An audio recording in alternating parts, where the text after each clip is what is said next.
这个男人被人从高楼扔下，坠落的瞬间，他突然睁开了眼睛，他竟再次回到了天台上，但周边的一切似乎都静止了。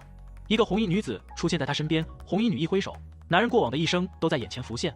男人叫西柚，自小饱受同学们欺凌，父母因为肇事逃逸双双去世，自此他开始学习格斗，想要变得强大，可以保护自己。重考3年后，他终于考进韩国大学法律系，成为了一名检察官。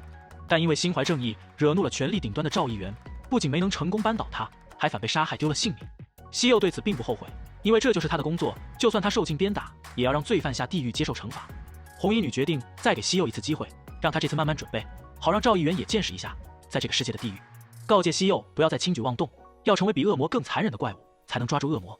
西柚竟真的回到了过去，站在他高中毕业后兼职的便利店，不可置信地看着眼前的一切。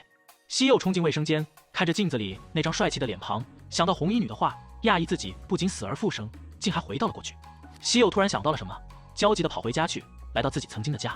想到以前不懂事的自己，丝毫不体谅父母工作的艰辛，面对母亲用心准备的饭菜也视而不见，却没想过那竟是最后一面。西柚含泪吃着母亲做的最后一顿饭，很懊悔自己当初的任性和叛逆。西柚紧张地拉开房门，想着自己或许回到了父母过世之前，可以有机会弥补当时的不幸。西柚含泪呼喊着父母，却迟迟没有得到回应，崩溃地瘫坐在地。这时房门打开，父母相继走了出来。西柚冲上前紧紧抱住父母，原本冷漠的儿子突然做出反常的举动，父母都有些一头雾水。李准基重生回到18岁，热血检察官的复仇之路正式开启。西柚想起红衣女的叮嘱，决心不再冲动行事。西柚满足地吃着母亲准备的饭菜，还写下纸条感谢母亲做的早饭。重生的西柚想要变得更加强大，可以保护自己和家人，还有其他所有人。西柚申请了大学考试，加入了考前补习班，还特意向老师要了教材，一心沉浸在学习中。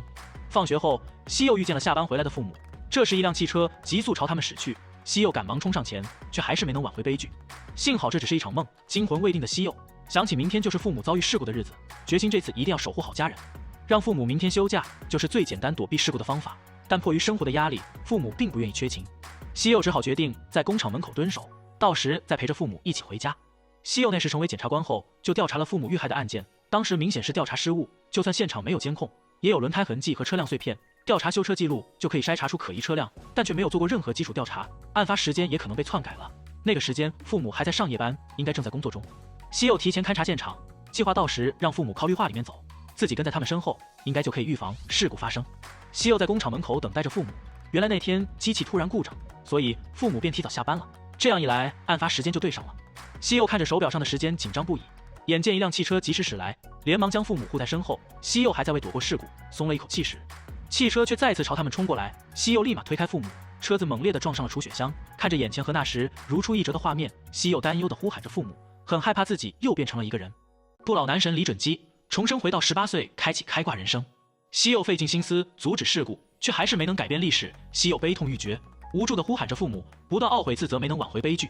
却在这时听到了父母的呼喊，西柚喜极而泣，看着明明自己受伤，还只顾着担心他的父母，更加心疼。救护车赶到后，西柚想要看看那位害死父母的肇事逃逸者，听到警察说那人是酒驾，而且当场死亡。随后看到赶来的竟是赵议员身边的金秘书，而肇事者就是赵议员的儿子。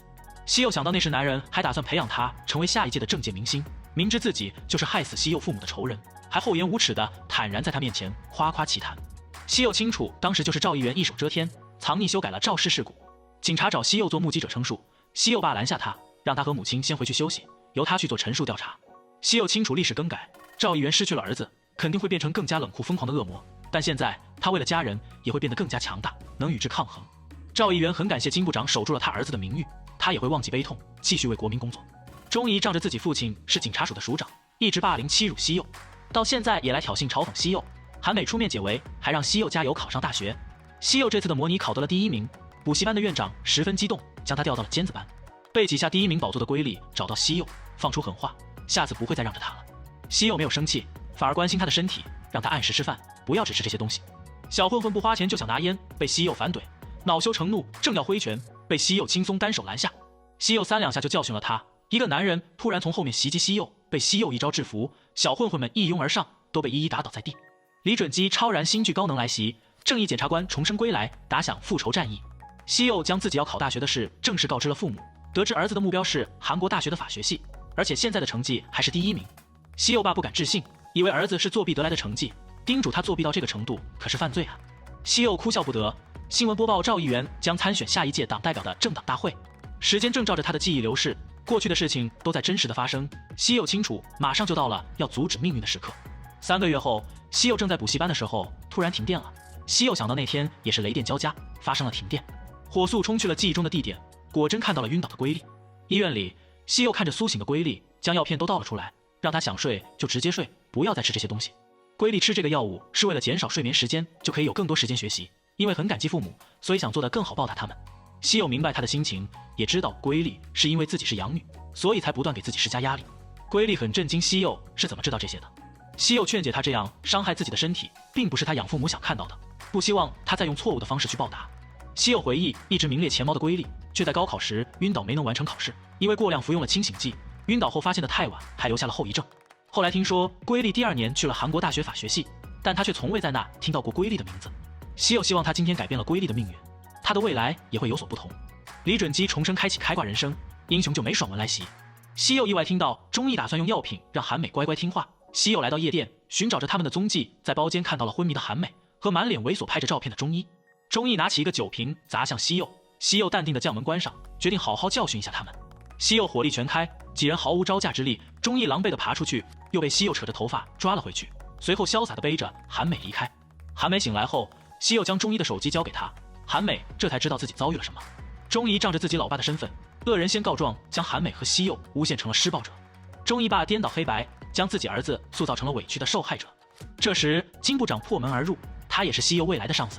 他质问钟义是否做错了，钟义一脸不屑地说自己没有做错。金部长起身解下手表，狠狠地给了他一巴掌。原来他是为了韩美才这样做的。西柚疑惑不已，金部长明明只有一个儿子，哪来的女儿呢？韩美为了感谢西柚相救，想要请他吃饭，却被西柚拒绝。西柚突然俯身凑近韩美，韩美有些不知所措。西柚解释自己闻到烟味就头晕，韩美身上的烟味太重了，这就是她拒绝的原因。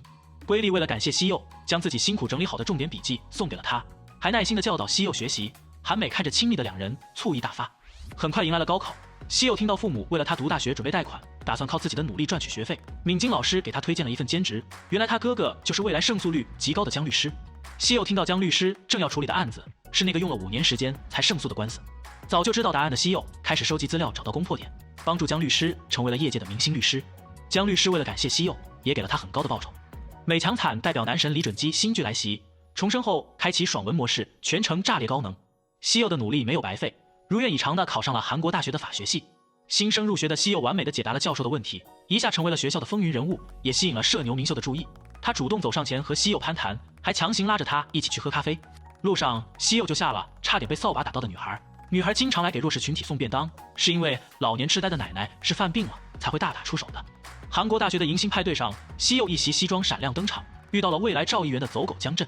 明秀和姜振是老熟人了，他们是医大的同期学生，但2人互相看不顺眼。明秀还读了美大和英大，现在又考上了法大，学习对他来说似乎是轻而易举的事。但西柚在未来却对这个人没有丝毫印象。看着走上台的法学系前辈，竟就是他未来的上级张日贤，也是极力阻止西柚调查赵议员的人。西柚不想再听着他虚伪的言论，刚走出门就遇上了明秀，被强行拉着去喝酒。2人遇上了白天的那个女孩，她正在讨伐猥琐偷拍男，男人被抓了现行，还不认账。西柚立马报了警，拦下了要动手的偷拍男，男人随即被警察带走。有个黑帽子男人却一直在暗处偷偷注视着他们。女孩很感谢西柚出手相助，她是韩国大学计算机系的新生西雅。西柚总是觉得她很眼熟，却想不起来是在哪里见过。西柚回去的路上，总感觉有人在跟着他，回头却看到了那张熟悉的脸，正是未来那个将他丢下高楼的男人。这个男人复活重生回到过去，却再次遇到了那个将他推下高楼的冷酷杀手。西柚气愤地冲上去，男人淡然地接受着西柚的拳打脚踢，随手3两下便击倒了西柚，将他从桥上无情扔下。眼见历史就要再度重演，西柚从噩梦中惊醒。西柚下定决心要变得更强，来到当年的格斗社，提早开始了他的格斗生涯。西雅给西柚送去了亲手做的便当，感谢他当时的相助，但味道却有些一言难尽。进入法学系的西柚很疑惑，怎么从未在这见到过瑰丽的身影？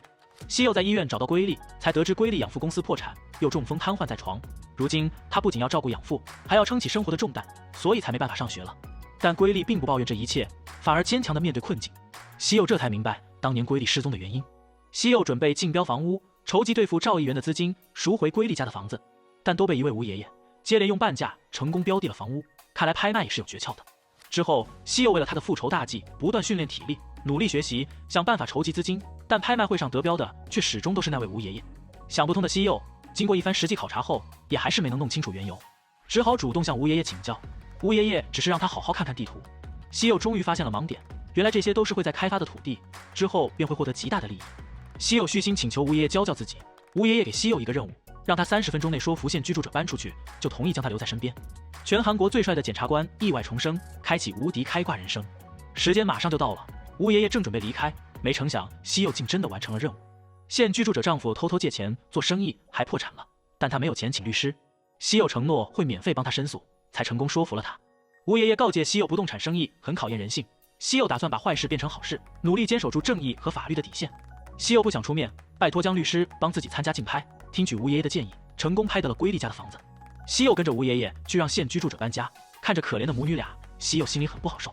吴爷爷却说可怜的人是他合法拍下的房屋被他们因私人原因霸占，也没有得到1分钱租金，还给他们付了搬家费和公共费用，让西柚想要赚钱就要抛开无用的情感，好意有利有弊，一旦被依赖上反而会被扯住头发。西柚虽然早就明白现实的残酷，但还是希望自己能做点什么帮助他人。西柚帮现住者找到了租金低廉的房屋，吴爷爷也很赞赏他的举动。这边赵议员为了一己私利，正在设法打算侵吞吴爷爷的财产。瑰丽重返校园也猜到了这都是西柚的帮助，承诺以后会加倍偿还这份恩情。韩美自从上次被西柚英雄救美后，便爱上了他，拜托西柚帮他补习，也想要考上西柚所在的韩国大学。西柚父母郑重地向儿子公布一则消息，他们想在炸鸡盛行的韩国与众不同的开一家炖鸡店。这个男人重生后开启开挂模式，拯救拍卖之神，轻松获得巨额财产。韩美正想将成绩提高迅速的好消息告诉母亲，却看到一个西装革履的男人金部长给了韩美一笔学费，让她好好用心学习，不要再和混混们为伍，成为阻挡父母前程的不孝女。同父异母的哥哥对韩美冷嘲热讽，还想对她动粗，韩美忍无可忍出手还击。金部长听到动静走出来，却直接扇了韩美一巴掌，还命令她立即道歉。难过的韩美叫来了西柚，西柚早就猜到韩美是金部长的私生女，但亲耳听到还是有些意外。江震单独找来了西柚，邀请她加入学生会，还帮她引荐了前辈，让她也成为秘密俱乐部的一员。西柚不再鲁莽行事，一脸谄媚地讨好着前辈，顺利地打入了敌人内部，还意外得知了他们准备对吴爷爷下手，决心要阻止他们的阴谋。西柚劝说吴爷爷抛售名下的不动产，清楚政商联合的后果是他很难承受的。西柚重生前，赵议员凭借开发土地和买卖不动产收获了巨大的利益，利用金融圈犯下了掠夺人们资产的恶行，不少商界大佬都付出了惨痛的代价。誉为拍卖之神的吴爷爷也投江身亡，但这次西柚阻止了这起悲剧。银行行长发现吴爷爷抛售了名下的不动产，十分愤怒，作战计划都准备好了，目标却消失了。吴爷爷将他的财产都交给了西柚管理，让他用这些钱好好的实现自己的目标，将他毕生的经验都告知了西柚，劝诫他不要执着于某件事而迷失了自己。赵议员来学校做演讲，西柚惊讶发现赵议员身边的秘书竟就是那位地狱使者红衣女。这个男人刚刚才帮助校花重返校园，转眼校花竟成了仇人的小迷妹，还发现帮助他重生的地狱使者竟就是赵议员身边的秘书。西柚走向女人，感谢她的帮助，承诺一定会遵守约定。赵议员来到孤儿院，在闪光灯的注视下，尽显慈眉善目的虚伪嘴脸。西柚三人聚会时，总有个黑帽子男人偷偷看着他们。西柚将明秀送上出租车后，发现那个男人一直跟着西雅，冲上去质问他到底是谁。两人打斗时，听到男人叫西雅小姐，西柚这才想起是在哪里见过西雅。当时新闻中播报天下集团的金会长离世，西雅就是那位金会长的小女儿。西雅拜托西柚保守秘密，西柚清楚天下集团是赵议员的秘密金库，而讨厌赵议员的西雅很有可能会站在他的这边。黑帽子男人偷偷调查了西柚，金会长惊讶西柚从原本的倒数第一到考上了韩国大学的法学系，而且身手还和普市长不分上下。西雅也很震惊西柚的武力值，感叹他不仅学习好，人又绅士，长得还很帅气，甚至动摇了他想要去留学的心。明秀给西柚介绍了他的同学陈焕，西柚讶异眼前这个随和的男人就是知名应用的开发者，开发了能够改变世界的平台。之后经历了和第一通信的知识产权纷争，败诉后便突然去了留学，而准备投资他的金灿日，打着支援青年项目的名号，却只是想要掠夺他的成果。热血检察官重生回到学生时代，打响复仇战役，惩戒罪犯人渣。西柚很清楚金灿日的目的，也知道他窃取陈焕的成果以后，获得了财富和名誉后，还成为了赵议员的走狗，是个毫无顾忌做出残忍卑劣恶行的人。这次重生后，就要更早的让他这种人渣接受惩罚。西柚故意将陈焕的企划书交给西雅，计划让金会长尽早发现金灿日的阴谋。与此同时，金灿日也面见了赵议员，打算将这份企划收入囊中，然后跳槽到第一通讯，不再让天下通讯一家独大。赵议员也默许了他的做法。结束后，西柚赶忙来到炖鸡店帮忙。今天是开业的第一天，宾客满座，一家人十分忙碌。西雅把陈焕的企划告知了父亲，这在信息时代很有前景，而且他还报名了天下通讯的青年扶持项目。金会长得知金灿日单独去见了陈焕，若有所思。金灿日把陈焕的企划说得一无是处，严重的打击了陈焕的信心，说服他一起去第一通讯，才能发挥他的才能，条件是他要公开开发过程。明秀早就提醒陈焕用录音笔录音，并让他尽快申请专利，不然就只能沦为资本家的垫脚石。西柚将金灿日计划掠夺青年成果的事告诉了前辈，还将证据一同给了他。前辈正苦于没有大案件，甚至此案还牵扯上了赵议员。前辈下定决心要处理好这件事，自此开启飞黄腾达的人生，十分感激西柚的相助。李准基新剧高能来袭，正义检察官对抗权力顶端的人间恶魔。金部长立即将此事告知了赵议员。金灿日涉嫌大奖贿赂、侵犯知识产权，还出卖了与赵议员的亲密关系。赵议员吩咐秘书尽快解决好此事。西柚很清楚，未来赵议员会因为此事获利，找不到投资者的话，陈焕最终还是会成为他的猎物。决定用吴爷爷给他的资金投资陈焕的企划，但陈焕已经接到了金会长的电话，打算投资他成立天下传播。陈焕很感谢西柚的帮助，他会那么信任西柚，也是因为明秀。这个企划最初也是明秀提出来的，他还拒绝了陈焕的报答，说他只要下定决心就能成为世界第一的富豪。这时明秀带着炸鸡和啤酒来了，陈焕给西柚看了一则短信，有个神秘人当时给他发了小心金灿日的消息。金灿日跪求赵议员救救他，但对局者要纵观全局，无用的弃子就要果断扔掉，绝不能影响到最终的结果。随后赵议员叫出杀手处理了这枚弃子。金会长也打算和赵议员联手，创建垄断全国的商业帝国。陈焕激动地打开电视，新闻正播报金灿日跳楼自杀身亡的事件。西柚清楚这是赵议员的断尾求生之计，他就这样轻松完美地解除了后患。明秀致电西柚，他找到了那时给陈焕发短信的神秘人，那人是借了便利店兼职生的手机发的短信，调出监控后发现竟就是赵议员身边的女秘书。不老男神李准基复活重生，一举击破10年冤案。新闻正播报一起恶性案件，一名男子因多年好友欠钱不还，入室将他残忍杀害，但嫌疑人蒲某却在案发现场表现得十分惊恐，不承认自己杀过人。警察为了早早结案，丝毫不在意他的话。蒲某的儿子上万相信父亲是无辜的，看着含冤入狱的父亲，悲痛万分。西柚主动找到上万，承诺会帮他父亲洗刷冤屈。西柚清楚在未来这起案件要在10年后才能真相大白，但现在他希望上万能专注于学习，努力坚持到沉冤昭雪的那天。西柚找到检察官前辈，说出了案件的种种漏洞。检察官立即审讯了被害者妻子，原来他不仅出轨，还为了霸占财产杀害了自己的丈夫。她当时看到蒲某持刀威胁丈夫还钱，反被丈夫无情逼走，觉得这是个绝佳的机会，反正这种人死了也活该。检察官按照西柚给的线索顺利完成了案件，还获得了金部长的称赞，更加感谢西柚的帮助，但也不由得怀疑他是如何知道内幕的。西柚只好溜须拍马蒙混了过去。蒲某无罪释放，一家人终于得以团聚。原本未来的上万花了整整10年收集证据，拜托西柚才洗刷了父亲的冤屈，而这次西柚希望他的帮助能改变上万的一生。韩美也迎来了高考，西柚特意来为他加油鼓劲，还送给他当时自己高考用的笔。韩美看着西柚离开的背影，心中十分感动，想要努力成为更优秀的人，可以站在西柚的身边。李准基开启上帝视角，拯救渔网辣妹和憨憨小弟，成立复仇小分队。韩美和上万都如愿考上了梦想的学校，韩美第一时间就想和西柚分享这个好消息，却接到了金部长的电话。作为父亲，没有一丝祝贺和关心，只让他记住不要选择公开名字的职业，不然就别想继续在韩国生活。西柚得知韩美考上了新闻专业，鼓励他一定会成为一名优秀的记者。韩美很感谢西柚没有放弃自己，让他真的完成了梦想。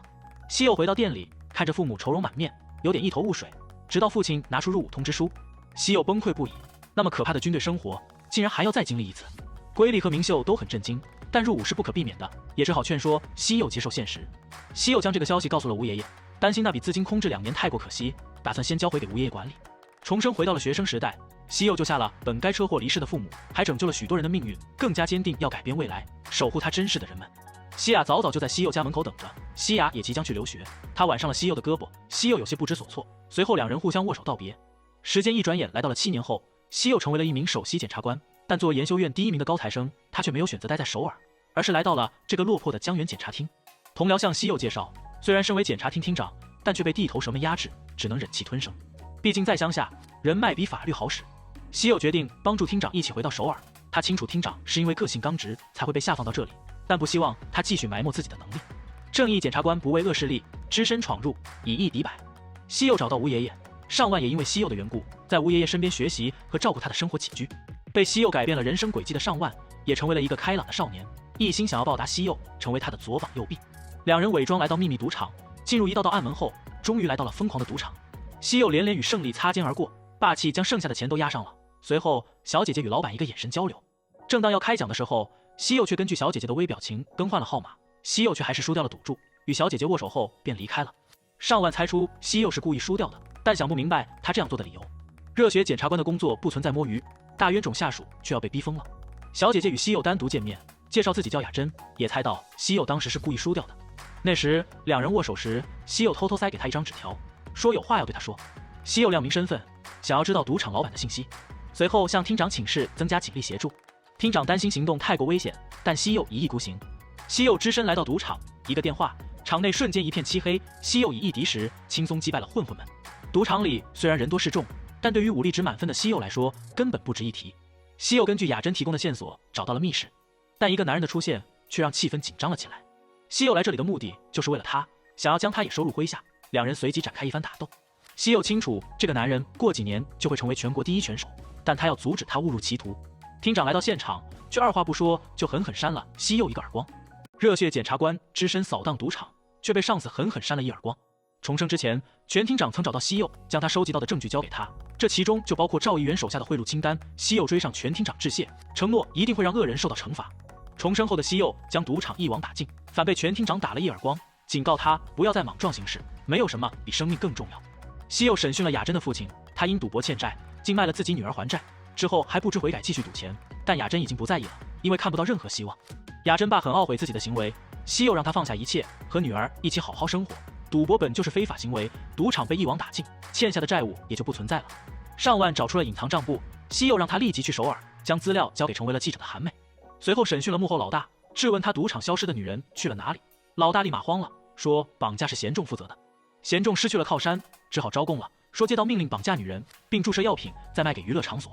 听到已经有20多名受害者，西柚再也忍不了了，给了男人沉重一击。西柚让搜查官将名单上的女人都确认身份，好好检查一番，是否有注射痕迹。要追加贩卖人口和药品的罪责，就要先找到受害者。黑老大进了检察署，也摆着大佬的架子。西柚关掉监视器，对他就是一顿暴打。搜查官突然出现，说厅长有事找他，黑老大才逃过一劫。厅长正受着各方的压力，他们只在乎自己的利益，丝毫不管他人的死活，命令厅长立即放人。西柚无奈说已经晚了，随后打开电视，新闻正播报非法经营赌场的事。市长还站着背后的靠山，警告他们做好和权力斗争的后果。西亚来到江原找到西柚，两人简单的寒暄过后，韩美也来了这里，两个女人擦肩而过，简单的对视就弥漫着火药味。韩美吃醋的质问西柚，他们俩谁更漂亮？混混们被释放后，第一时间就是来挑衅西柚，暴脾气的韩美自然不会放过他们。西柚准备投靠金部长，带着厅长回到首尔，用权力来实现正义。西柚接到举报有人利用渔船运输药品，便让上万潜伏在那里寻找证据。搜查官自从成为西柚的部下，就再也没有过空闲，摊上这样的热血上司，也只能凭着意志努力撑下去。黑老大看着报纸上赌场被端的新闻，明白自己已经成了弃子。西柚让他好好想清楚，是要独揽罪责，在监狱度过余生，还是选择招供。厅长将地方官员的贿赂名单交给西柚，决定与他携手一同铲除腐败罪恶。潜伏的上万也终于发现了线索，西柚立即回到首尔，请求金部长的帮助，打算用这起案件换取在金部长手下任职的机会。金部长权衡利弊后，欣然答应了。西柚在检察厅还遇见了明秀，聪明的他猜出了西柚来这里的目的。西柚也不由得对他的敏锐感到害怕。龟利也成为了一名检察官，他刚教训完下属，就看到了门外的西柚。八卦的上万忍不住感叹：西柚到底有几个女朋友？更可恨的是，还都那么漂亮。金部长向赵议员请示，西柚想要调往首尔的事，条件就是要带着厅长和检察官一起。赵议员自然不想错过西柚这样的人才。雨露均沾的西柚没有漏掉任何一个人，前辈们也托他的福得到了升迁的机会。西柚带领着搜查官和上万潜入内部，成功在鱼肚子里找到了药品。随着西柚一个号令，抓捕行动也正式开启。热血检察官开启开挂模式，横扫恶势力。西柚和上万等人潜伏在渔场，成功找到了非法运输药品的证据。随着西柚一声令下，警员们纷纷出动，西柚火力全开，将混混们打倒在地，穿最粉的围裙，打最狠的架，终于将他们一网打尽。西柚带着证据连夜审问了黑老大，眼看就要牢底坐穿，黑老大决定供出幕后主使。厅长让人立即准备记者发布会，西柚一袭西装，揭露了金山市犯罪团伙的罪行，并指出他们与地方官员勾结。西柚正准备说出官员名单，检察官却叫住了他，说厅长有急事找他。西柚接过电话，重新走上台，说出了官员名单，却漏掉了区议员的名字，而他现在正在赵议员家中跪谢他的相救。赵议员看着新闻中西柚的表现，对他也很赞赏，让秘书安排西柚到首尔检察厅。西柚询问厅长放过区议员的理由，厅长解释是金部长的指示，也是他们去首尔的条件。西柚意识到区议员背后的靠山就是赵议员。西柚来到审讯室，他清楚怜惜是因为母亲的医药费才会成为恶人的打手，随后拨通电话，让上万去医院结清怜惜母亲的住院费，并转到首尔的医院接受最好的治疗。说他因为是初犯，所以会判处缓刑，让他庭审结束就来首尔，并给他一个联系方式，让他好好找个工作，再重新读书，才能照顾好母亲。怜惜对西柚的举动一头雾水，虽然一脸傲娇，还是对西柚鞠躬感谢。李准基惩恶扬善，成立复仇小分队，对抗权力顶峰。厅长因为不听从上级的布宫指示，被下放到这里，本以为就会在这里草草一生，但西柚的出现让他有了动力。西柚坚定无畏的眼神，让他开始期待正义会实现，以后也想和西柚一起改变这个世界。西柚直言，他来到这里的目的就是为了厅长，回到首尔只是第一步，目标是要让厅长成为检察长。金部长也找到赵议员，希望赵议员能将他送上检察长的位置。西柚只是将金部长当作通往首尔的车票，利用完扔掉就好了，也不能让他这种人成为坐稳检察长的位置。西柚几人来到了首尔，明秀热络地和西柚交谈，却在西柚走后露出了嫌恶的表情。金部长单独找到西柚，让他好好盯紧全厅长，认为他不是那种轻易服软的人。西柚告知厅长等人，他们的办公室都装了窃听器，正是疑心深重的金部长所为。西柚决定反利用窃听器。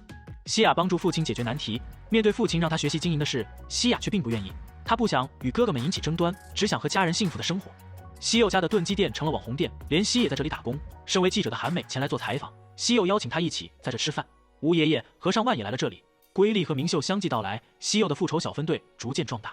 西柚几人故意演戏，金部长听着录音也对全厅长放心了很多，但还是叮嘱西柚继续观察。正义检察官步步为营，将恶人一网打尽。张日贤找到西柚，说今晚俱乐部有聚会，金部长还叮嘱一定要带他去。看到一众高层30分钟都没有动筷子，而让权力者们等待的就是西柚的最终目标赵议员。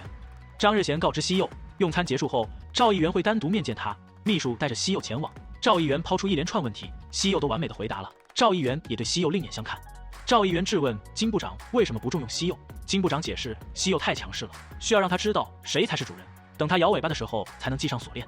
赵议员劝诫金部长不要将西柚想得如此简单，既然他们一起来到首尔，又曾一起击破大案，现在让同伴变成监视对方的敌人，反而会适得其反。牵绳子的不一定是主人，投喂食物的人才是。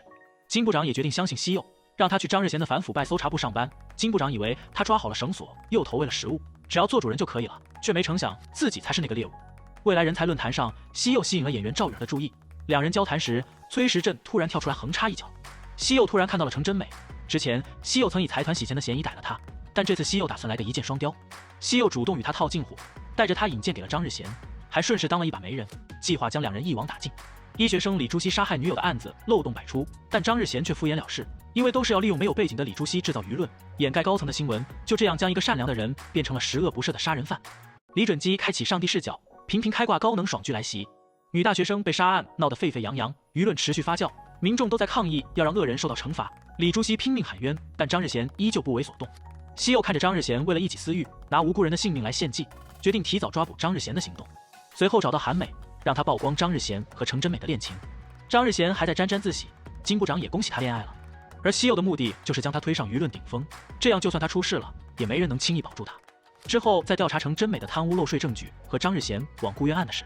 西柚找到李朱熹，询问当时案发的细节和他是否有不在场证明的证据。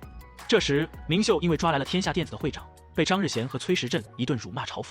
西柚来到案发现场，调查附近的监控后，发现了李朱熹的不在场证明，但目前只有抓住真正的凶手，才能洗清他的罪名。西柚调查了明秀，知晓他的父亲就是李议员，因为被某个人诬陷收受贿赂被捕，而这个人就是赵议员，所以两人的目标是一致的。西柚找到律师，希望他能帮助李朱熹辩护。庭审开始，眼见张日贤占了上风，崔时镇匆匆赶来，在张日贤耳边说了什么，随后瑰丽出现。张日贤无奈说出真凶已经抓到了，并取消了诉讼。原来1周前，西柚就曾找到瑰丽，将这个案件委托给了他。瑰丽根据西柚提供的线索展开调查，锁定了嫌疑人，并在他家楼下日夜蹲守。原来这人还是个连环杀人犯。西柚潜入他家，发现了大量作案工具，冰箱内也有众多分解的尸块。李准基重申开启复仇计划，设计扳倒顶头上司。瑰丽撞破了男人的埋尸现场，突然助手的手机响了起来，两人不敌被打倒在地，关键时刻联系赶到，3两下就制服了凶手。托西柚的福，上面原本想利用女大学生被害案掀起舆论，掩盖高层案件的计划失败了。明秀打算趁势将天下电子的案子了结。天下电子的募集秘密资金还与政权勾结的事被曝光，这时张日贤和程真美的受贿证据也找到了。西柚打算先斩断金部长和张日贤的连接，而导火线就是厅长。果然不出西柚所料，张日贤前来找到厅长，说自己会和程真美结婚，警告厅长不要再调查他受贿的事。金部长窃听了两人的对话，气愤张日贤不仅输了案件，还利用自己的名号去掩盖调查中的案件。金部长找来厅长，让他不需要有所顾虑，全面好好展开调查。张日贤得知消息，气愤地找到厅长，不敢置信是金部长下达的指示。金部长面对上面的不断施压，只好前去跪求赵议员的帮助。赵议员准备了新闻主播的绯闻，提醒他这也是远远不够的。金部长立马想到程真美的腐败案，赵议员还建议他拉一个人出来承担责任，挽回检察官的形象。厅长给金部长提交了证据，指出调查程真美受贿案时，还发现了张日贤的腐败证据。金部长找来西柚，交给他特权，让他秘密展开搜查，势必一举拉下张日贤，恢复检察官的清誉。热血检察官成功扳倒顶头上司，但老谋深算的金部长并不打算抛弃张日贤这枚棋子，而是计划趁机解决了全厅长。全厅长也早就料到自己会成为替罪羊，金部长也只是想要警告张日贤罢了，让西柚去抓捕，也是希望他能对前辈手下留情。西柚让人去程真美家搜查证据，张日贤得知消息，立马找到全厅长，承诺会安排他和检察长见面，条件就是撇清他和程真美的关系。张日贤还以为逃过一劫，暗暗得意，却不料下一秒就被逮捕了。江震特意支开全厅长，命人偷偷去他办公室栽赃，但监控早就记录下了一切。西柚故意向张日贤煽风点火，希望激怒他，好闹得鱼死网破。金部长命江震尽快公布全厅长的事，一定要比西柚快一步，却得到了西柚正要开记者发布会的事。江震立马追出去，想要阻止西柚，全厅长拦下了他，并拿出证据拆穿了他的计划。西柚无视金部长的电话，公布了张日贤贪污受贿一事，并利用职务掩盖了程真美的受贿案，并为此等不良检察官向民众道歉，指明都是金部长为了消除不正之风的特别指示。大冤重金部长被上级不断责骂，但想到确实是自己下达的指示，也只能哑巴吞黄连。金部长得知网络上都炸了锅，民众都在疯狂讨论他就是下届检察总长。赵议员还打来电话称赞他做得好，迈进检察总长的道路也顺遂了很多。这时西柚走进来，道歉自己只顾着挽回检察厅的名声，没料想到会令金部长为难。金部长连忙夸赞他做得很对，还说是吩咐他全权处理，就料想到的结果。知名韩国娱乐公司的潜规则令人震惊。金部长得知江震暴露了，全厅长却不想将事情闹大，以为他真的是在那边学乖了，并让江震接替张日贤的位置。张日贤得知消息，决定拉江震下马，说出了他姓招待的事。江震气愤地冲进去，张日贤说他掌握了全部证据，如果江震不去救他，就一起同归于尽，让他尽快抓住西柚的小辫子，在无中生有的闹大事情。西柚不打算去抓江震这条小鱼，而是打算从江震父亲经营的娱乐公司下手。发现他利用旗下练习生去游说财政界的人士，瑰丽也明白了西柚找自己的原因，毕竟地检连连出事，很容易让人怀疑有内鬼。瑰丽担心事件牵扯过大，会被上面压下来。西柚打算炒作话题热度，让瑰丽去找演员赵雨儿，她清纯的形象要是愿意爆料，舆论一定会难以控制。西柚找出了赵雨儿使用违禁药品的证据，让瑰丽去劝说她认罪协商。江震派人偷偷跟踪西柚，西柚早就发现有人跟踪，来到父母的炖鸡店，联系认出新闻上的黄议员就是来他母亲住院的医院做公益的人，感叹他没有摄像机在场，也用心的做公益。瑰丽找到赵雨儿，她那时在未来人才论坛初次见到江震，看到他那热情的样子，以为他是真心喜欢自己，两人就开始了交往。江震还说他父亲经营的娱乐公司有意与他签约，签约后还承诺会让他进军好莱坞，还全额补助给他推荐了一家整形会所。动过大大小小的手术后，却不知不觉地染上了毒瘾。江震父亲知晓此事，却威胁他和已婚的富豪见面。瑰丽安慰他一定会让恶人付出代价的。西亚父亲的身体每况愈下，赵议员提供了很多方案，但金会长希望儿子能自食其力，所以都拒绝了。赵议员愤然离席。金会长希望女儿能成为引领天下集团的主人，但西亚不想和哥哥们闹得不可开交。金会长明白他想要守护家人的心，但作为集团会长，他要对成千上万的员工负责。儿子们只顾着节省开销，就想要大规模裁员，不顾及这样引发的后果。金会长清楚这样目光短浅的人没有资格成为会长。秘书告知西亚，赵议员约见了大少爷。西亚清楚赵议员的目的是希望他们内斗。李准基上帝视角频频开挂，年度爽剧炸裂来袭。明秀又一次猜出了西柚的计划，将崔振父亲公司的艺人兵役舞弊的证据给了西柚，西柚也给了明秀一份回礼，是明秀负责的未来电子的全社长创立的空投公司的交易明细。回去的路上，西柚发现一个男人手上缠了绳子，立马追了上去，顺着女子的尖叫声赶到救下了女子。男人对西柚的战斗力一无所知，3两下就被制服在地。而女子的父亲竟就是黄议员，那个男人不满意黄议员的政治作风，就对他的女儿下手。韩美因为曾是黄议员的女儿会真的家教，所以与他们熟络。黄议员的妻子离世后，女儿就是他唯一的支柱。西柚想难不成是老天的指示，竟这样与黄议员搭上了线，拜托韩美安排两人见面。上一世黄议员的女儿被害，正是赵议员的狂热支持者下的毒手。西柚开门见山地介绍了自己，也清楚黄议员对检察官的成见，劝说黄议员停下动作，就算举起那把挥向赵议员的刀，也无法起到作用，提醒他的身边有叛徒。黄议员让西柚身为检察官不要干涉政界的事，也不会因为他的挑拨随意侮辱身边的人。黄议员发现金议长和赵议员进行了交易，命令秘书立即召集主要党团干部，却无一人出席。随后赵议员出现，两人曾都是检察官，赵议员也曾充满正义，却被上级阻止。自此他发誓要改变，哪怕牺牲再多人，也要让国家变得强大。提醒黄议员成大事者不该拘泥于小节，否则身边必将空无一人。黄议员震惊，身边的人竟都背叛了自己。赵议员邀请黄议员一同合作，黄议员坚定地拒绝了他，两人的战争也彻底打响。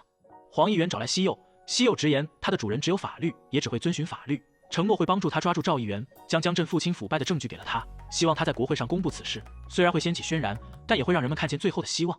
这个韩剧真的太敢拍了，揭露韩国政商勾结潜规则。黄议员在国会上公布了高层子女透过代理人逃避兵役的事，而在座的多名议员的子女都在名单上，还公布了他们使用违禁药品和接受性招待的事，现场瞬间炸开了锅。黄议员淡定地一一公布了名字，赵议员看着黄议员胜利的眼神，脸都气黑了。瑰丽这边也立即展开了行动，江振无奈找到了赵雨儿，央求他放过自己。赵议员命令娱乐公司立即歇业，并将调查安排给中央地检。得知舆论已经势不可挡，猜到黄议员是想借机铲除他的左右手，赵议员不以为然，自信地觉得这件事后自己的力量会变得更强，让秘书通知名单上的人想活命就来找他。金部长得到赵议员的指示，命西柚立即召开记者发布会，公布黄议员未公开的内幕，一举改变地检的名声，并调查黄议员拿到名单的渠道是否合法。西柚告知黄议员，不久后就会强力调查他是如何拿到名单的。最奇怪的是，下达这些指示的竟是赵议员。江振找到张日贤寻求帮助，他现在好不容易将赵雨儿藏起来，承诺只要能逃过这劫，一定会将他救出来。赵议员的门前挤满了人，都是为了那一线生机。赵议员看着舆论持续发酵，却很开心，说黄议员尽助了自己一臂之力，事件之后就可以达到真正的联合统治。议员们跪求赵议员的帮助，赵议员说他一直在苦恼该怎么解救一直和他一起为国家做事的各位，但是他实在救不了所有人，承诺现在做出牺牲的人也会为他们负责到底。热血检察官对抗权力顶峰，却节节败退。原本答应要作证的医生，现在却联络不上了。瑰丽拿到了江振的拘留书，但明秀清楚江振不是轻易放弃的人。果然，江振找到赵议员求救，赵议员让江振想要活命，就要献出自己父亲的命。赵议员告知金部长，他给江振布置了一份作业，如果他好好完成了，就是能顶替张日贤的人选。西柚发现曝光的名单里的主要人物都被抹除了，剩下的都是些无用的弃子。金部长告诫西柚不要刨根问底，按照指示行动就好。秘书向赵议员汇报，江振交出了父亲的检举信，出卖父亲捡回了性命，兵役舞弊相关的医生也都送出国了，性招待牵连的艺人也都协议好了，并计划使用江振给出的底牌掩盖舆论。随后，赵议员召集了高层们，指出黄议员闹出的动静使得民心动荡，当务之急就是要安抚民心，将国民的注意力转移到生计上。向记者透露，正在制定大幅提高税额的法案，利用假消息掩盖舆论，之后税额反而降低了，民众就会觉得是高层的努力，污点也会被遗忘。江振被无罪释放，证人医生出国了，赵雨儿也和娱乐公司和平解约，名单上的主要人员也成功脱身。本以为能斩断赵议员臂膀，却还是无用功。西柚并不气馁，决心要让赵议员受到惩罚。瑰丽对于江振被无罪释放很气愤，转头新闻就播报江振大义灭亲，而向黄议员提供名单的匿名检举人也被猜测是江振，江振突然就成了人民英雄。西柚坚定地说一定会抓住江振，检察官复仇者联盟也正式成立，为铲除恶势力努力。全厅长安慰西柚屏息以待，恶人总会付出代价，也提醒他放慢速度，避免打草惊蛇。西柚感叹全厅长真的很敏锐，看似不以为意，却掌握着所有情况。财阀和顶级女演员的出轨丑闻霸占头条，财阀女只能舍弃爱情挽救家业。张日贤还以为江振会救出自己，但他可是连亲生父亲都可以抛弃的人。江振假意让西柚顾忌情分，释放张日贤，并说出他出狱后打算当律师的事，想要借刀杀人，除掉张日贤，换取自己上位。西柚找到程真美，张日贤为了撇清自己，将她说成了彻头彻尾的女骗子，自己只是被利用而已。西柚劝诫程真美也可以向她学习，将罪责撇到她身上，从而减轻自己的罪行。程真美照着西柚的指示，在记者面前说都是张日贤指使的，但是张日贤并没有错，错的是没能阻止他的自己，只是以为那就是爱情，含泪哭诉自己做错了，还装出怀有身孕的样子。张日贤的其他罪行也被查出，检察官的道德问题再次引发民众讨论。金部长命西柚尽快结束张日贤的审判，挽回检察官的声誉。张日贤数罪并罚，被判处有期徒刑7年。张日贤还在嘱咐江振一定要抓住西柚，却不成想这样的下场都是因为这位好学弟。赵议员见金会长儿子永俊还是没有反应，决定利用江振带来的礼物。一众黑客上场扭转舆论风向，瞬间知名财阀和顶级女演员的出轨丑闻登上头条版面。西亚吩咐秘书千万不要让父亲知晓，赶到病房的弟弟程俊却已经汇报了此事。金会长让西亚明天就到集团企划室报道，永俊胡作非为，程俊自私自利，现在只有西亚才能制衡他们了。西亚找到西柚，难掩眼里的爱意，却还是以朋友的身份和他道别。他原本想要过自在的生活，和西柚打打闹闹，但现在办不到了。西柚叫住西亚，握住他的手，送给他一个玩偶，让他有难过的事就对他倾诉，继续按照自己的风格生活。西亚抱着娃娃刚回到家，就看到哥哥们打了起来，两人都只顾着争夺产业，眼里丝毫没有了家人。得知妹妹要参与公司经营，更是怒火中烧。西亚解释这都是为了协助哥哥，但他们却丝毫不体谅他。程俊找到赵议员，打算依附他稳固自己的地位，抹去身上的耻辱。赵议员仅用一招鱼儿就轻易上钩，吩咐秘书好好着手准备，马上就要有大事发生了。韩国顶级财阀竟当众下跪，恳求对方放过自己的家人。赵议员特意来到病房，将永俊投奔他的事告知了金会长，逼他退位，将继承权交给永俊。金会长让赵议员不用操心别人的家务事，专心准备选举，也清楚他的目的，他需要的只是个听话的提线木偶罢了。赵议员打开电视，新闻播报天下集团的金会长病危，赵议员提醒他认清现实，到时候被赶下台就太过悲惨了。西柚看到金会长病危的消息，才理解了西亚当时为什么会说出这番话，发现西亚开始参与公司经营，竟和上一世的发展不同。永俊对他做的事丝毫不后悔，并警告妹妹不要再插手，不然就会被赶出这个家。赵议员和永俊达成合作，秘书开始挽回他的形象，而赵宇儿难逃一劫。新闻播报演员赵宇儿在家中自杀，还留了遗书向金永俊副会长道歉，而赵宇儿被害的手法，西柚也十分熟悉。赵议员对听话的永俊很满意，决定给他一点奖励，吩咐秘书联系金部长。金部长召集一众检察官，说金会长病危，但继承程序钻了不少法律漏洞，随即成立了特别搜查组，由江震负责。得到消息的金会长将他手中的底牌告知了女儿。老谋深算的赵议员早就猜出他的动向，随后江震以贪污公款为由逮捕了程俊。正如赵议员所料，金会长拖着病体前来找他，金会长跪求赵议员放过他的孩子们，恳请两人的勾结就在这一带结束。赵议员可不会放过这枚棋子，金会长眼神一冷，拿出录音。1993年，当时还是检察官的赵议员，以天下集团涉嫌非法勾当为由找到金会长，想要和他达成合作，帮助自己顺利完成选举。金会长威胁赵议员，要是不收手，就一起去监狱里度过余生。秘书带着杀手准备除掉金会长，女秘书认出杀手就是自己的哥哥。审讯室里，江震收到上级指示要释放程俊。金会长得知消息，吩咐秘书尽快将股份转给西亚，不要再生变故。金会长对女儿很歉疚，柔弱的身躯要独自扛起天下集团，还要被迫放弃原本想要的平淡生活。西亚刚离开医院，秘书就带着杀手来到病房，在金会长的点滴里注射了什么。次日新闻播报，天下集团的金会长于凌晨在天下医院离世，享年73岁。西柚很不解，明明还没到金会长离世的时间，意识到可能是因为自己的介入改变了未来。李准基复活重生，频频开挂，帮财阀女主守护家业。西柚来到金会长的灵堂前，看着赵议员送来的花篮和憔悴许多的西亚，决定帮助西亚拿到天下集团。西柚走后，西亚吩咐保镖调查他，父母朋友一个都不能遗漏。赵议员也前来祭奠，随后吩咐手下开始行动，增加天下控股的持股。西柚打算借这个机会抓住金部长，金会长一死，特别搜查组也随之解散了，金部长的堡垒就岌岌可危了。西柚调查出金部长妻儿的公司涉嫌非法勾当，而家人就是拖垮权威者的最好办法。韩美正写着新闻稿，西柚拜托他帮自己写个报道，内容就是天下集团金西亚部长的时代即将来临。韩美也有身为记者的原则，不能因为是朋友就这样做。西柚说金会长认定的接班人就是西亚，他也是三兄妹中唯一不会向赵议员低头的人。但现在所有的新闻都是围绕永俊和程俊，这都是赵议员为了扩大自己的势力搞的鬼。韩美这才意识到西柚做的一切都是为了扳倒赵议员，这样的斗争就如同螳臂当车，但韩美还是决定帮助西柚。大冤种搜查官已经习惯了西柚的调遣，下班时间也得调查半岛银行的企业贷款案和牵扯到的公司股份交易记录。西柚找到吴爷爷，准备动用他交给自己的资金，随即让上万将所有资产全部抛售，以最快的速度全部换成现金。上万虽然不理解西柚的意图，还是无条件的相信他。赵议员让秘书通知金部长终止调查天下集团。新闻播报，金会长病逝，继承舞弊调查终止。一切正如西柚所料，检察官们都对调查终止很不满。金部长找来西柚和江震，西柚说要是能给检察官们一些程度相当的案件，或许就能抵消他们的不满了。他已经找到了不良银行的贪污和非法借贷的案件，就是金融危机时合并而成的半岛银行。但金部长不想动和人民生活密切相关的地方，认为检察官应该要维持国家的安定，而不是引起纷乱。西柚知道会被拒绝，他只是要让金部长清楚，他还有这张底牌，邀请明秀一起让金部长不得不使用这张王牌。但明秀负责的未来电子社长的审判终于定下日期，实在分身乏术。最高端的猎人总是以猎物的方式出现，李准基对战全力顶峰。西亚调查了西柚，不敢置信他竟然手握巨额资产。保镖解释，西柚似乎很有投资天分，从大学时期就靠不动产和股票赚了很多钱。西亚决定找西柚当面问清楚。西亚直言，在他父亲过世后，西柚就借上万的名义将所有财产转换成现金，总是在适当的时机接近自己的目的是什么？西柚讶异西亚调查了自己，将他这一切都是为了扳倒赵议员告知了西亚，也清楚赵议员早晚会重新调查天下集团，将不法行为昭告天下，借此动摇他的家族，定会不择手段摧毁吞并天下集团。西亚认为自己公司的股权结构很稳固，不可能会被赵议员轻易夺走。西柚决定帮助西亚守护天下集团，第一步就是抓住半岛银行的负责人蒲某，他就是赵议员的资金管理人，之后就会将他持有的天下集团的15%的股份交给西亚。但是有一个条件，要是西亚当上会长，必须断绝与政界的所有关系，否则也会将他送进监狱。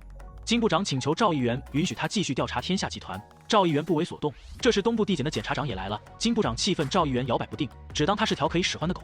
狗急跳墙的金部长让西柚秘密展开对半岛银行的调查，鱼儿终于上钩，西柚找到厅长，决定利用金部长手上半岛银行的底牌，砍断赵议员的臂膀。未来电子的社长因挪用公司资金，导致公司利益受损，并和员工一同贪污巨款，但由于他已经偿还所有受损金额，仅判处2年半的刑期，并还有4年的缓刑期。明秀看着社长的得意，嘴脸怒不可遏，却也无可奈何。西柚找上赵议员家，说要汇报一件与金部长有关的急事。西柚终于走进了大韩民国的权力核心，也是垃圾的聚集地。西柚站在赵议员面前，直言他要除掉金部长。热血检察官化身双面间谍，让恶势力互相内斗。西柚来到赵议员家中，直言他要除掉金部长，随后将金部长要求他秘密调查半岛银行的事告诉了赵议员，表明他想要站在赵议员这边。赵议员撕毁了文件，承诺会补偿西柚，不论是升职或是其他，但西柚什么都不需要。他觉得这不是背叛，只是守住了自己的信念而已。赵议员吩咐秘书盯紧金部长，他也察觉出西柚很危险，让女秘书好好调查一番。西柚找到黄议员，拜托他出面泄露半岛银行被调查的事，从而挑拨金部长和赵议员的关系。随后找到韩美，又担心抓捕金部长的事会让韩美受伤，但韩美早就猜到了，让西柚承诺一定要彻底解决此事。金部长让江振盯紧西柚，担心西柚只要开始就刹不住车，承诺江振办好这件事就会救出他的父亲。西柚将金部长妻儿经营的 JQ 建设所做的不法勾当的证据交给瑰丽。女秘书调查了西柚，赵议员惊讶当初儿子身亡的目击者竟就是西柚父亲，以为西柚当两面派，利用自己除掉金部长都是为了全厅长可以上位。韩美受西柚嘱托，以黄议员的名义曝光了半岛银行被调查的事。赵议员得知此事，找到西柚，决定帮助他除掉金部长。西柚说要想尽快解决，就需要女秘书的帮助。西柚来到监狱，找到张日贤，承诺他和自己交易就会帮他减刑，并说自己现在是赵议员的人，并且收到他的指示要除掉金部长。张日贤不敢相信，连自己都没能攀上赵议员，西柚竟可以办到，让他证明给自己看。随后西柚叫出了女秘书，张日贤这才说出了 JQ 建设的腐败内幕，叮嘱西柚记住他的约定，要帮他减刑。西柚将录音交给女秘书，这就是赵议员对付金部长的底牌。女秘书询问是否需要告知赵议员帮张日贤减刑的事，西柚说既然约定了，就帮他减去1个月的刑期吧。李准基复活重生，运筹帷幄，将敌人玩弄于股掌。江振派去的人拍下了西柚和女秘书面见张日贤的照片。西柚将收集到的证据交给金部长，金部长很满意西柚的能力，邀请他晚上一起吃饭。保镖告知西亚 ，JQ 建设在半岛银行贷款，买下了天下集团5%的股份，这样一来，蒲某持有的股份就更多了，甚至可能取代他们兄妹的经营权。金部长亲自开车带西柚来到偏远的饭店，说赵议员很看好西柚，特意叮嘱要带着他一同前去。西柚疑惑自己难不成卷进，赵议员和金部长的计策中了吗？西柚坐在这里左右为难，回答问题也要衡量半天。好不容易结束后，女秘书叫住了西柚。赵议员很好奇他和金部长都在场的情况，西柚会是什么反应，也是为了考验他的能力。西柚将录音交给瑰丽，瑰丽调查后发现规模比想象中更大， JQ 建设很有可能会倒。西柚信心满满的说不会倒闭，只是会大换血，将肮脏的人换成好人。而这位好人就是上万。上万拒绝了众多知名企业的橄榄枝，就是因为西柚，他很感激西柚洗刷了他父亲的冤屈。西柚决定收购 JQ 建设，由上万来当代表。赵议员清楚金部长下台， JQ 建设也会随之倒闭，让蒲某负责收购它。但蒲某担心 JQ 建设被查，他这里也会有麻烦，因为金部长曾是赵议员的人，所以帮他儿子非法贷款了，因为很难找到握着大量天下集团股份的人。赵议员没想到事情竟波及到了自己，十分愤怒。江振发现西柚和女秘书一起，不敢透露他的行踪给金部长，随后拿着照片找到西柚，询问他到底是受谁的指示办事。西柚就是故意让江振发现的，说金部长除掉了张日贤，还想对他下手。那下一个人是谁就不言而喻了吧？在金部长上位之前，肯定要清理干净，知道他腐败的左膀右臂，让江振不要浪费精力做其他的，选好战队才是最重要的。正义检察官和政界大佬的斗争正式打响。西雅找到西柚，将 JQ 建设在半岛银行非法贷款，买下天下集团股份的证据交给了西柚。西柚接到女秘书的电话，赵议员命令他停止调查 JQ 建设。西柚早就猜到会这样，这时明秀带着关键证人的自白录音来到这里，西柚立即将录音发给瑰丽。次日，瑰丽就逮捕了金部长的儿子。秘书向赵议员汇报，东部地检以非法贷款和贪污购房款的名义逮捕了金部长的儿子。厅长担心瑰丽他们会有危险，毕竟蒲某可是黑帮大佬。西柚早就想到了，提前就让怜惜暗中保护瑰丽和盛赫。金部长愤怒不已，拨打女秘书的电话却无人接听。赵议员命令东部地检立刻放人。女秘书说最难搞的不是检察长，而是他手下的2个固执检察官。赵议员吩咐秘书前去处理，他也察觉到似乎总有人提前猜到他的下一步棋局。东部检察长命令瑰丽终止调查，但瑰丽作为检察官并不打算放弃。这时有决定性证人提出要见盛赫。上万让怜惜跟着归立，他负责盛赫。察觉到情况不对，上万立即通知了西柚。盛赫没有等来证人，却等来了杀手。赵议员面见金部长，决定让他来做下一任检察总长，还会解决他儿子的事，让他做好选择，不要一味越线。今天过后会忘记他的所有过错，但条件是他要亲自除掉东部检察长。盛赫被打得半死，依旧坚守正义。杀手又拿出了他的惯有手法，准备解决盛赫。西柚终于赶到，带着上一世的仇恨，西柚帅气正面迎击。热血检察官复活重生，再次遇上冷面杀手，西柚连带着上一世的仇恨奋勇出击。虽然对手依旧很强大，但西柚并不畏惧。一番打斗后，西柚落入下风，幸得警方及时赶到，杀手只得离开。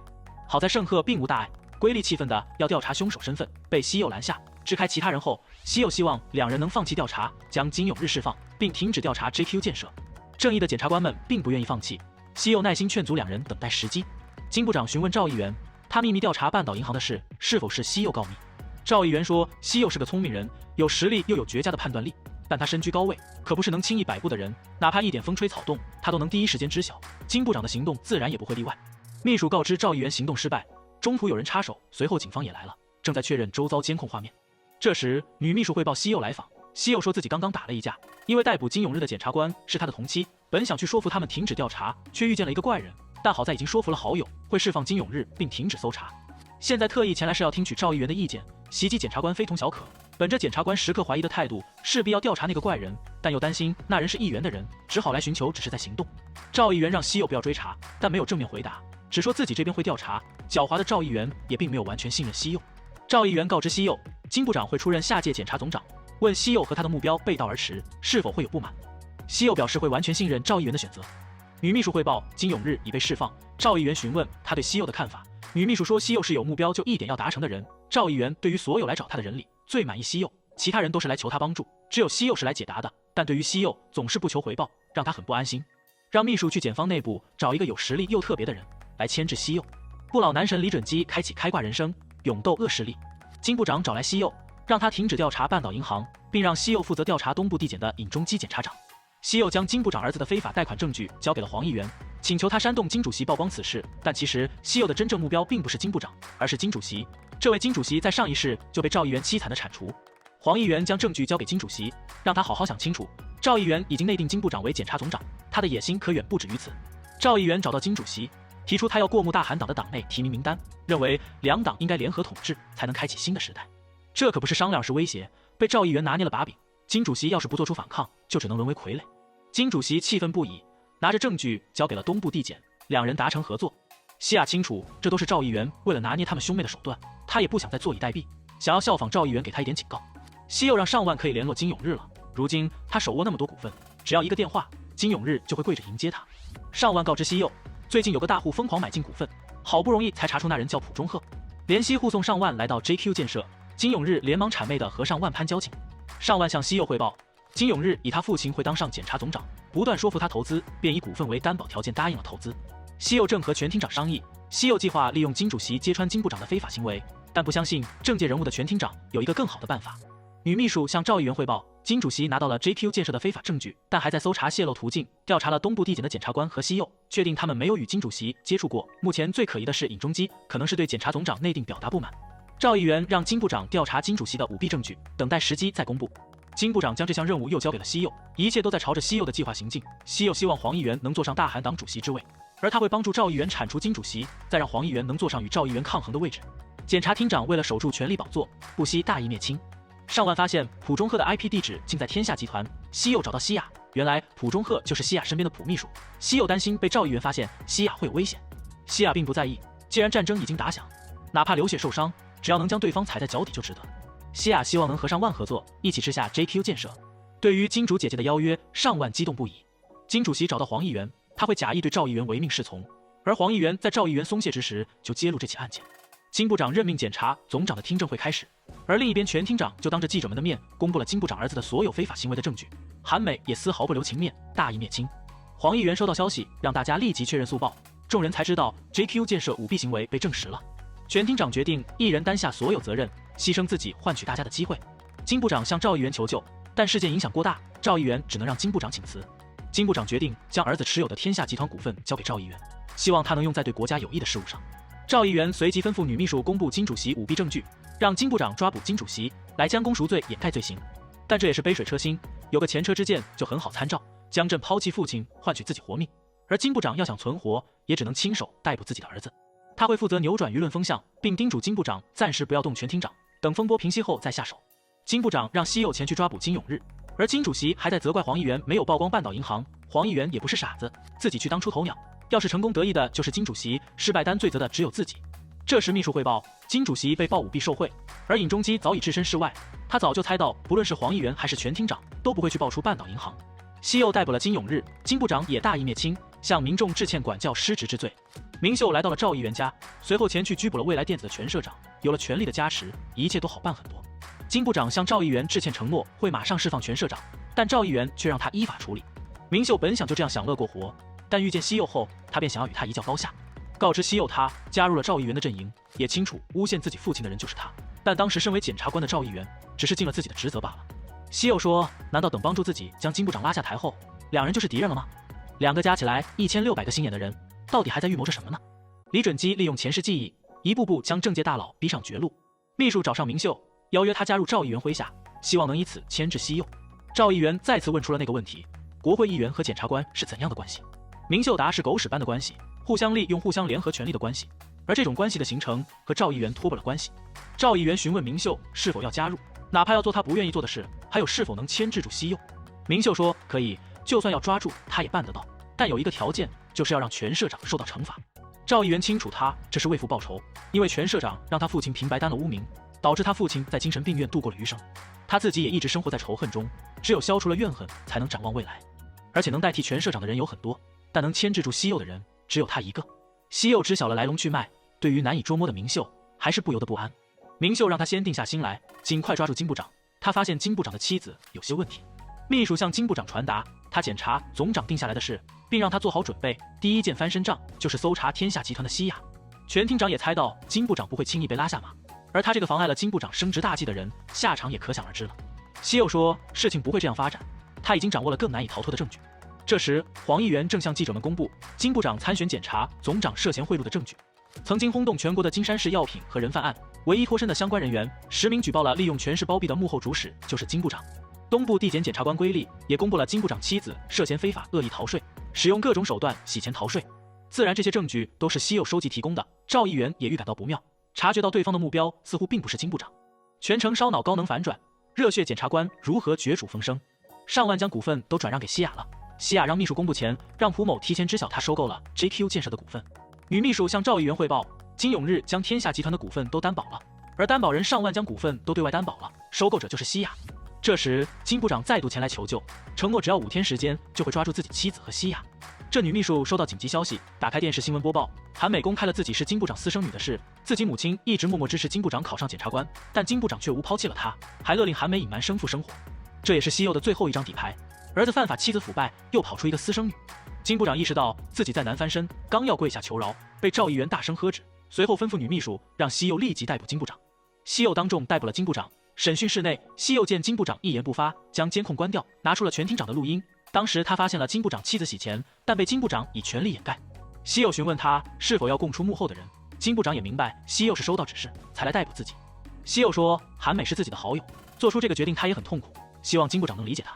随后西柚打开监控，询问金部长是否认罪，金部长承认了罪行。西柚召开记者发布会，公布了金部长的罪行。对于西柚的能力，赵议员也有些担忧，让女秘书好好调查，才好留有后手。赵议员开始苦恼检察总的任选，秘书说全厅长从未被权力眷顾，应该是个一旦臣服就不会背叛的人。西柚对韩美有些愧疚，也清楚这件事后他的处境会更艰难。赵议员让蒲某立即收购 JQ 建设，随后约见了全厅长，有意让他接替金部长的位置，但有一个条件，要让黄议员从政界消失，并把江震放在身边。西柚也从黄议员口中得知，全厅长的名字最近频繁出现在国会上，联想到最近时时外出的全厅长，西柚猜到了这其中的内幕。全员黑化，不老男神李准基再度陷入绝境。全厅长拒绝了逮捕黄议员的条件，有罪的话，就算是自己子女也会送进监狱，但不能平白让无罪的人受罚，拒绝了当做狗的未来。赵议员威胁他，就这样出去的话，下场就不只是归乡那么简单了，坚守信念的人就会失去一切。赵议员急需自己的人，不想要那种满脑子歪心思的人，而是像全厅长这样稳重的人。全厅长说，除非给他独立的调查权和人事权，否则不会考虑。全厅长找到了西柚，说出了自己拒绝了赵议员的事。面对权力的欲望，他还是坚守了正义。赵议员不知是否能相信西柚，让女秘书准备好给西柚的狗链。一家人聚在一起，其乐融融。西柚承诺事件结束后，就一家人来一场家族旅行。一位女客人说不认识回酒店的路了，请求西柚帮助。而这位女子就是赵议员派去的。西雅找到西柚 ，JQ 建设即将挂出，但参加收购的公司就只有一个，必然是因为赵议员警告了其他人的结果。而这空壳公司的背后就是蒲某。西柚准备搜查半岛银行解决蒲某，但全厅长认为时机未到，金部长刚下台，尹中基才当上总长。西柚设计偶遇了金融监督院院长金永敏，指出半岛银行非法贷款的事，威胁他做一件事，就是下达了调整资金和所有者权益比率的命令。这样一来，蒲某能取出的钱就不够了，收购计划也会泡汤。这时，西柚接到黄议员的电话，得知全厅长被任命为中央地检检察长。全厅长新官上任，气场也截然不同，不怒自威。小女孩深陷火海，哥哥又昏迷不醒，有个男人冲进火海救出女孩，又再次折返营救女孩的哥哥，不顾危险救出了孩子们的男人竟就是赵议员。女孩手捧鲜花，想要去谢谢救命恩人，却听到秘书说，男人因为救人成功挽回了名义。男人狠狠扇了秘书一巴掌，斥责明明说过只要揭穿育幼院不法勾当就好，却还做了那么危险的事。赵议员说，孩子受伤了，因为火灾的冲击还失去了记忆，但秘书丝毫不后悔。女孩幼小的心灵也在这一刻瞬间崩塌。当上检察长的全厅长让西柚将金部长的案件交由江震，并从今天起转调到刑事5部。江震假意致歉，调侃西柚辛苦的成果，却让他渔翁得利了。而程浩却被全厅长请辞，说觉得他不适合当检察官。程浩觉得全厅长变了，也变成追逐权力的垃圾了。西柚并不打算停止，他要除掉蒲某。秘书找到蒲某确认 JQ 建设收购的事，警告他这件事只许成功，不许失败。西柚正和西雅设计陷阱，就等着蒲某上钩。清楚他那种唯利是图的人是不会放过这么绝佳的机会。果然，蒲某找到曾经的小弟龙社长，打算联合贷款吞钱。西柚收到西雅发来的贷款人员名单，立即发给了大冤种搜查官，让他明天之前整理好。搜查官查到有个人失踪了，却还是申请了贷款。西柚说以后一定会请他吃饭以示感谢，但搜查官早就来了这里，让西柚择日不如撞日。西柚爸妈还以为西柚郑重其事是要带女朋友回家，却没想到是同事。原来搜查官申请了调令，幸运通过转调到了首尔。西柚通过搜查官的线索找到了失踪者李某的住处。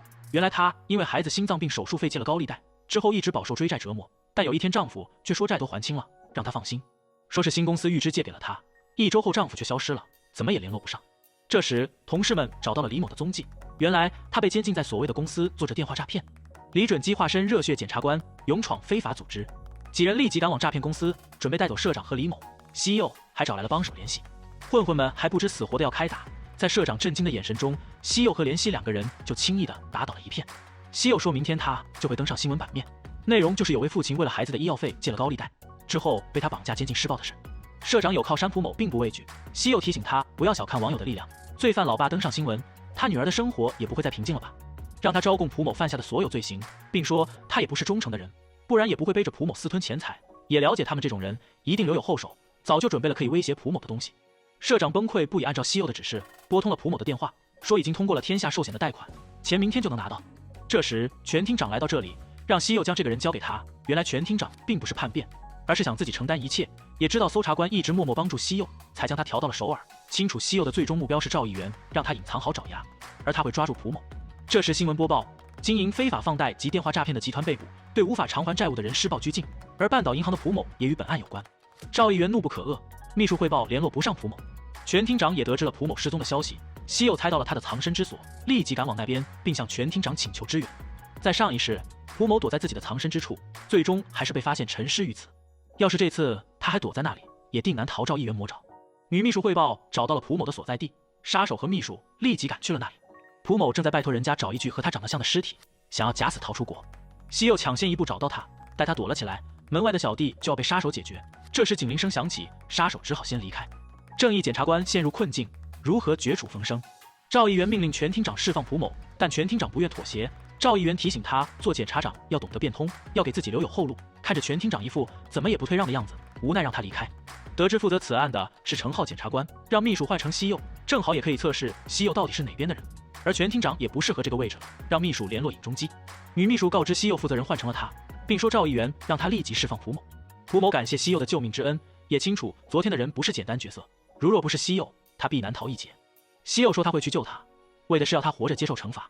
西柚关闭监控，说他刚刚收到议员的指示，要释放他，但是出去之后下场如何就可想而知了，说会给他1周时间，让他好好想想自己的生存办法，要是还是闭口不言，下周就只能站在议员眼前了。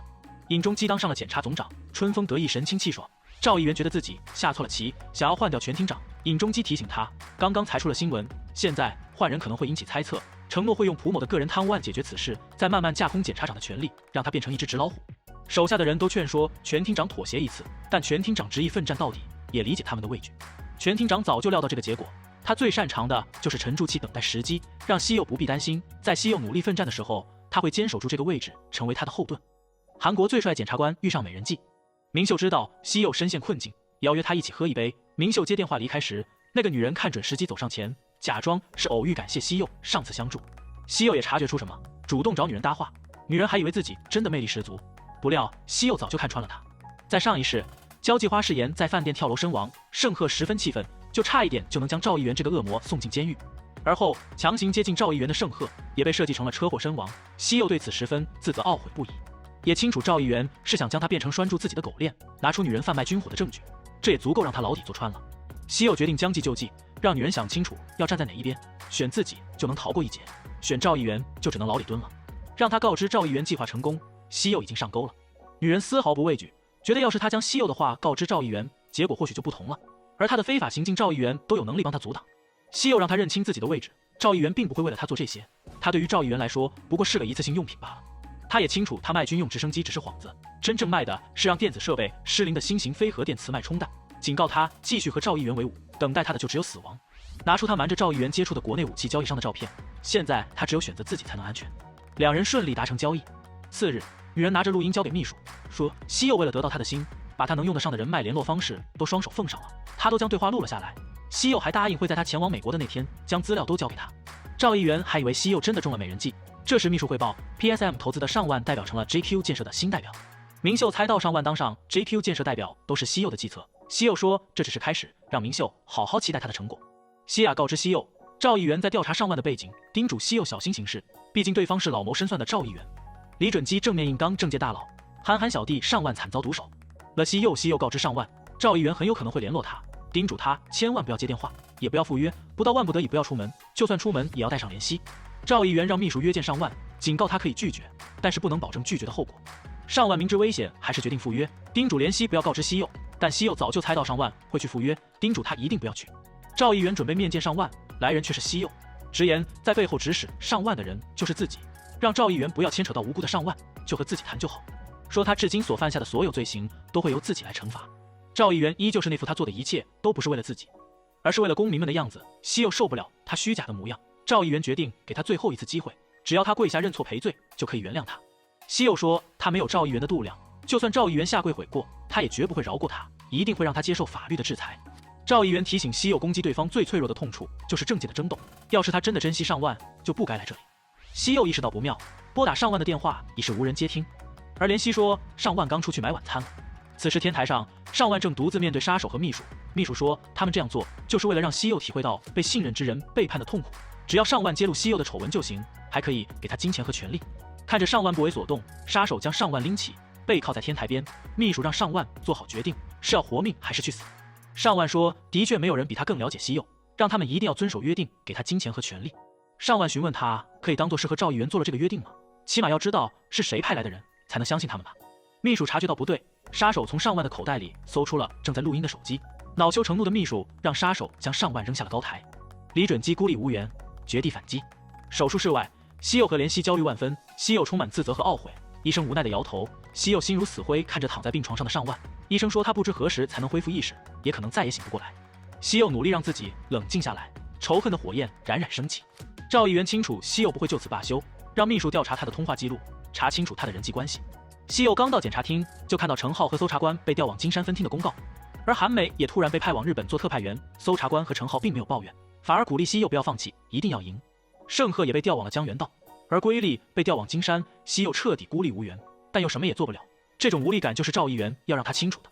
西柚想到身边一直帮助自己的复仇小分队，每个人都身怀正义，如今却都无奈分散。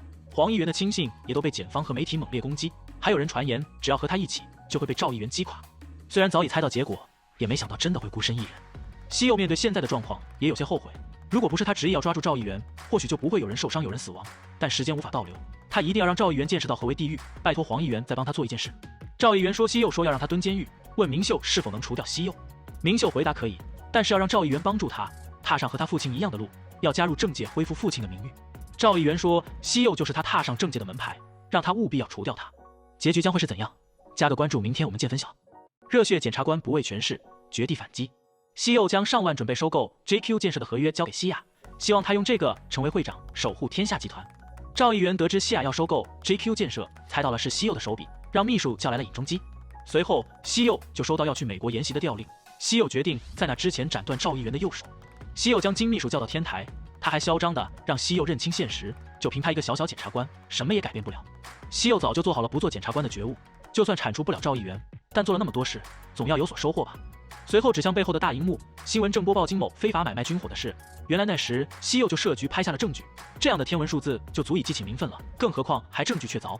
金秘书计划压下报道，西柚夺下了他的手机，还手握他犯下的其他证据，任何一条都能让他牢底坐穿。赵议员看到新闻十分气愤，西柚还打来电话挑衅，让赵议员好好期待，如果戳中金秘书的要害，他的忠犬是否还能忠心耿耿。赵议员警告西柚不能动金秘书一根手指，并让人立即去寻找金秘书。金秘书此时独自站在天台，西柚让他不想成为猎物，就要反咬赵议员一口。金秘书烧毁了文件，打算独自抗下所有罪责。新闻播报金某自杀身亡的消息，赵议员痛心疾首，悲痛万分。西柚为了不去美国递交了辞呈。西柚看着昏迷不醒的上万，拨通了一个电话。黄议员用党内提名权提名了西柚，西柚踏入政界的最终目标依旧是要除掉赵议员。赵议员得知此事，让秘书约见西柚。他还是想不明白西柚非要抓他的原因，让西柚不论是5年10年，好好培养自己的势力，还会帮西柚培养打倒他需要的力量，希望西柚能用他的能力为国家效力，哪怕之后还是要除掉他，也心甘情愿了。西柚不愿听他的虚伪演讲，转身离开。女秘书劝说西柚不要以卵击石，而西柚却叮嘱女秘书放弃扳倒赵议员，不然他就会有生命危险。赵议员决定为金秘书报仇，要在选举结束后掀起腥风血雨。不老男神李准基重生开挂，扳倒权力顶峰。明秀找到赵议员致歉没能抓住西柚，将他为了抓住西柚准备的资料交给赵议员，希望能对竞选有帮助。明秀说，西柚读书时经常打架，还在夜店莫名对同学施暴，已经录下被害人的陈述影像，还有他背着醉酒女子离开的画面。校园暴力加上性侵也足够了，大学时还参加拍卖会，压榨贫苦人群，也收集了受害者的怨言。赵议员收下了这张牌，因为他有了要除掉西柚的理由，让秘书立即煽动舆论，将西柚塑造成恶魔。新闻播报西柚涉嫌校园暴力，还放出了被害者的陈述，瞬间支持率大幅度暴跌。赵议员吩咐秘书继续爆料。韩美不明白西柚现在形象跌落谷底，为何还不发布澄清报道。这时秘书发短信邀约西柚单独见面，两人在教堂秘密会面。秘书疑惑西柚是如何发现他想要扳倒赵议员的。西柚希望秘书相信他，这样他才能活下去，也只有他才能成为赵议员的对手。他也会开始攻克负面新闻，而第一步就是要结婚。新闻播报天下集团本部长西亚发布婚讯，对方就是检察官出身，目前的国会议员候选人西柚。西柚爸妈竟是通过电视才知道了儿子的婚讯，而全厅长等人对这个消息也十分震惊。瑰丽看到新闻也一头雾水。西柚借着记者会回应了最近的负面新闻，指出这都是为了陷害他的组织性行动，应该就是不满他加入政界的人下达的指示，并霸气喊话赵议员不要在背后搞小动作，在选民们面前公开较量。